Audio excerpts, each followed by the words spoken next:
Good morning, good morning. It is another beautiful day in Tokyo. Not as cold as I was expecting, but I'm kind of happy that we're having a nice slow start because we were up pretty late last night. After Tokyo Auto Salon, we had a quick break before going out again. We have a couple of friends that know a guy here in Tokyo, and basically he gave us a tip-off on an underground meeting out in Akihabara where a bunch of people were going to get together, hang out, talk cars, and have some fun. So we had to stop over there. It was pretty much everything you'd expect in a Japanese underground street scene meetup. We saw GTRs, we saw RX-7s, all sorts of S-chassis cars, and even some European cars like Audis, BMWs, Porsches, and some surprises that we weren't expecting, one of the coolest of which was a Mercedes McLaren SLR 722 that was just tucked away in a quiet corner of the garage. Some other things we saw down there were a couple of Rolls Royces. I'm pretty sure it was a matching pair owned by the same person, and then some other cool things like a lime green lifted Brabus Edition G-Wagon.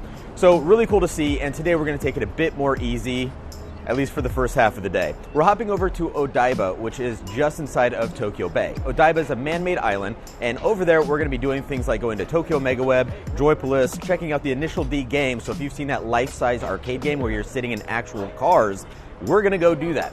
There's also a couple other things we've heard about that we have no idea what to expect, one of which is a poop museum. So let's go for a bit of a trip and see what's out there.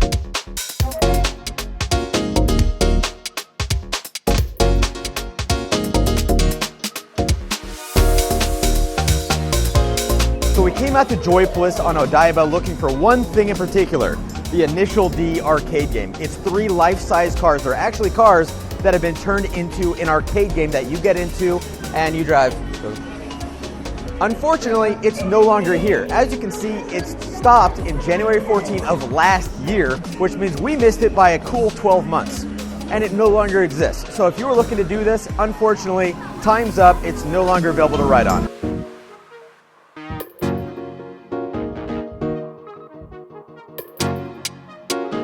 Behind me is a Statue of Liberty. The one in New York is not the only one in the world. There's also one in Japan, and I believe there's a third one somewhere else, but this one, as you can see, is not quite to the same scale as the one that we have in the US. But if you do come to Odaiba and you want to have some fun photo shoots, here's a good spot to do it. We are next to Aqua City, which is a big shopping complex, and behind me is the Statue of Liberty that they have here in Japan, Rainbow Bridge, and even Tokyo Tower can all be seen from this vantage point. It's a great spot for some photo ops, and I need to drink more of these because I'm messing up my words now.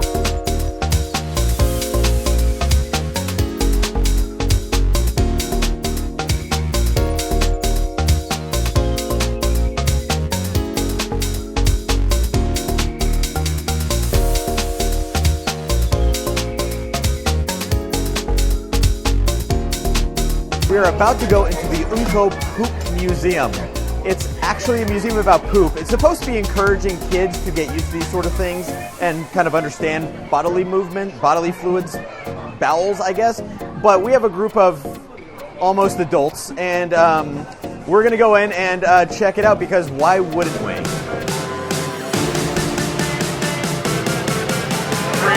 Unko!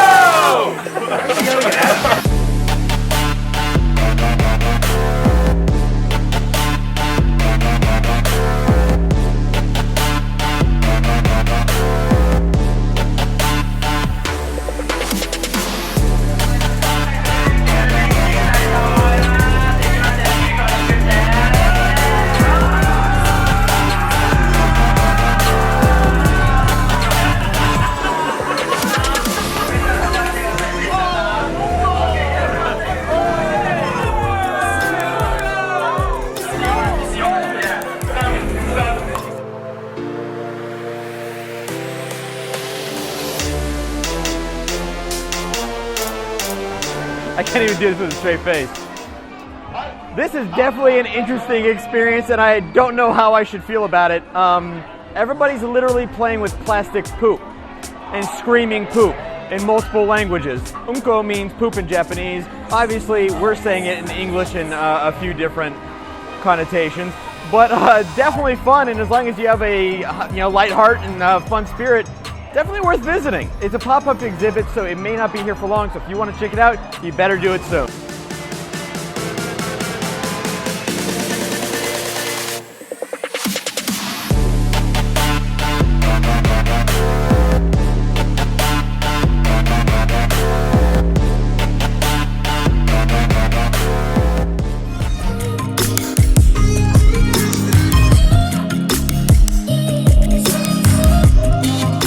We're now at the Toyota MegaWeb, which is a historic exhibition center and museum that Toyota has open to the public. Behind me is the first thing we saw when we walked in. It's a 2000 GT.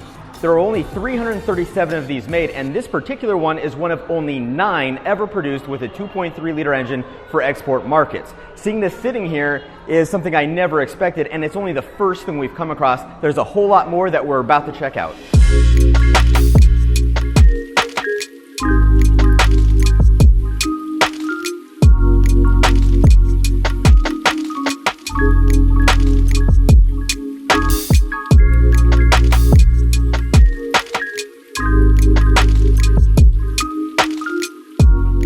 The cars in this line are from Toyopet, which is a brand that was Toyota before. It's not really used anymore. However, there are still Toyopet dealerships. Honestly, I have no idea what they even are, so I'm going to try to find out, and hopefully I can get back to you guys soon because I'm kind of confused.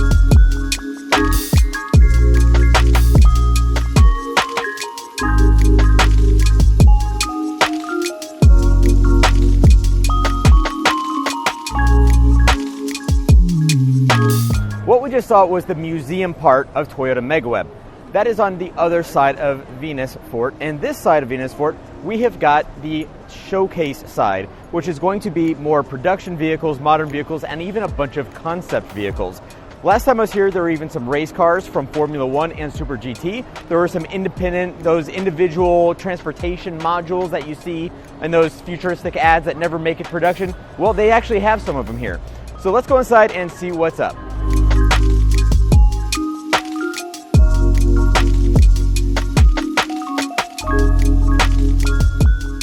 Here beside me is a Toyota Century. This one is a hybrid with about 380 horsepower. It looks like Toyota's take on a Rolls-Royce, and it's something that I've never seen outside of Japan. I actually think they only sell it in Japan unless you get one on the gray market. This one happens to retail for almost $190,000, which is right up there with Bentleys and everything else that's in that tier. But they only sell it here in Japan. So it makes me wonder, do they even make money off of these? Do they sell enough of them to warrant that huge cost and the development for such an expensive vehicle?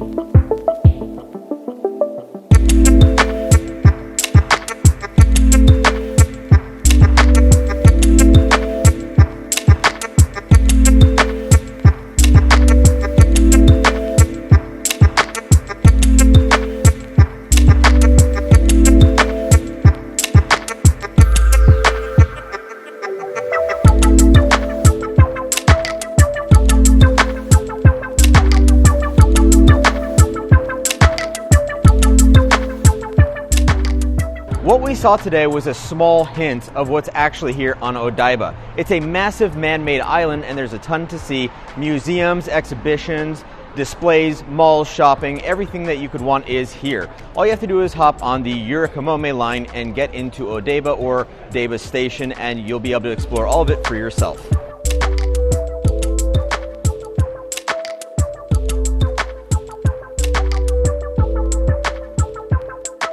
It is time for dinner, and we're in front of a place that's just a few doors down from the hotel called Sea Meat, I guess.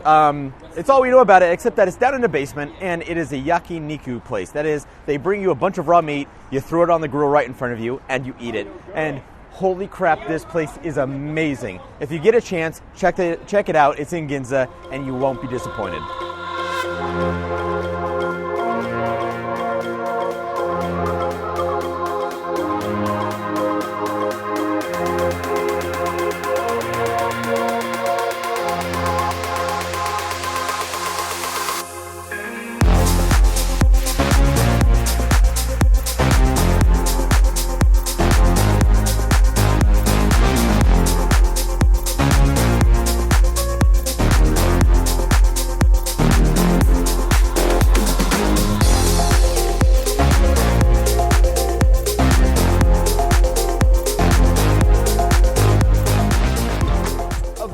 places to go in Tokyo, I have to say that Robot Restaurant is one of my favorites. This is the third or fourth time that I've come to Robot Restaurant, and quite frankly, I love it.